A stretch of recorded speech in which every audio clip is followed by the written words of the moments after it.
વડોદરાનો સૌથી જૂનો અને ઐતિહાસિક કાલાઘોડા બ્રિજનું પાલિકા દ્વારા સમારકામ શરૂ કરવામાં આવ્યું છે.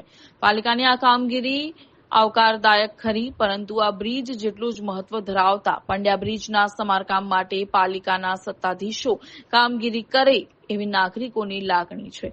શહેરની મધ્ય ભાગમાંથી પસાર થતો સદીઓ જૂનો કાલાઘોડા બ્રિજ આજે પણ અડીખમ ઉભો છે, પરંતુ કાળની થપાટો વચ્ચે બ્રિજના પિલર અને રેલિંગમાં નુકસાની પહોંચતા હવે પાલિકા દ્વારા બ્રિજનું સમારકામ શરૂ કરી દેવામાં આવ્યું છે.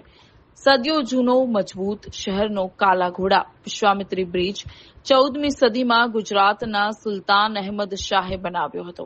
આ પુલ સદીઓથી વડોદરાનો મહત્વનો ભાગ બનીને રહ્યો છે અને આજે પણ તે અડીખમ ઉભો છે. ગાયકવાડ રાજાઓના સમયથી લઈને અત્યાર સુધી દર 100-200 વર્ષે તેનું રિપેરિંગ થતું આવ્યું છે. આ પુલના ઇતિહાસમાં ચોથી વખત કોર્પોરેશન દ્વારા તેનું મોટા પાયે સમારકામ શરૂ કરવામાં આવ્યું છે.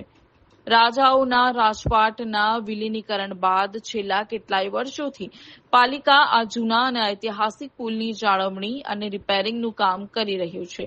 પાલિકા દ્વારા આગામી દિવસોમાં રેલવે સ્ટેશન અને બસ ડેપોને જોડતો પંડ્યા બ્રિજ જે જર્જરિત હાલતમાં હોવાથી આ બ્રિજનું સમારકામ પણ પાલિકા દ્વારા હાથ ધરવામાં આવે એવી લાગણી નાગરિકો ઈચ્છી રહ્યા છે.